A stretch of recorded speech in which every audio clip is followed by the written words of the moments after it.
আলহামদুলিল্লাহ, এই দোয়াটি পড়ে কেউ ব্যর্থ হয়নি। এমন একটি দোয়ার কথা বলবো যে হতে পারে যদি দোয়া কবুল হয় চোখের পলকে আশা পূরণ হবে। তো জীবনে অনেক কিছুই দোয়া পড়েছেন, আজকে এমন একটি দোয়ার কথা বলবো। আল্লাহর প্রতি ভরসা, আস্থা, বিশ্বাস রেখে একবার এই দোয়ার আমল করুন।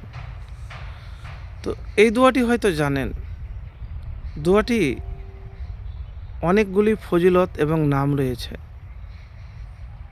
তো তার মধ্যে আমরা জানি দোয়াই ইউনুস, লা ইলাহা ইল্লা আনতা সুবহানাকা ইন্নী কুনতু মিনাজ জালিমিন। অর্থ, আপনি ছাড়া কোনো প্রকৃত মাবুদ নেই, আপনার পবিত্রতা ঘোষণা করছি, নিশ্চয় আমি অত্যাচারীদের অন্তর্ভুক্ত। এটিকে ইসমে আজমও বলা হয়। এটি কোরআনের আয়াত এবং দোয়া।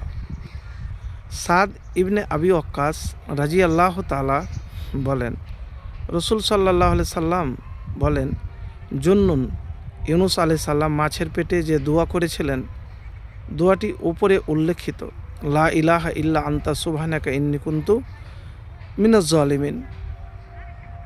এ দোয়া দ্বারা যে কোনো মুসলিম যে কোনো বিষয়ে দোয়া করবে, আল্লাহ অবশ্যই তার দোয়া কবুল করবেন।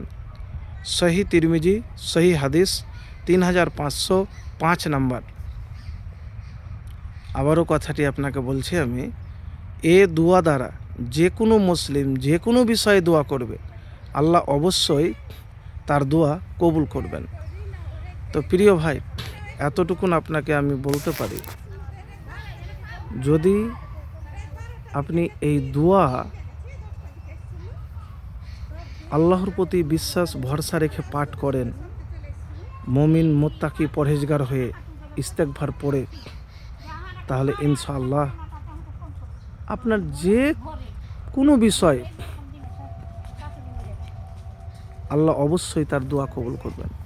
তো এতটুকুন বলবো, দোয়া কবুল হওয়ার জন্য সর্বপ্রথম যে জিনিস লাগবে সেটি হলো পবিত্রতা। পবিত্রতা না হতে গেলে, পবিত্রতা শুধু খালি টাকা পয়সার নয়, মনেরও পবিত্রতা লাগবে, কথারও পবিত্রতা লাগবে। কথার পবিত্রতা মানে আজে বাজে কথা নয়, মানে সব কিছু পারফেক্টলি লাগবে। তো মাছের পেটে থাকা অবস্থায় যদি মানুষ মুক্তি পেতে পারে, তাহলে আপনি মুক্তি পাবেন না, কিন্তু আল্লাহর উপর ইয়াকিন ভরসা পূর্ণ লাগবে। প্রিয় ভাই, একবার আমলটি করে দেখুন, ইনশাআল্লাহ ফলাফল পাবেন।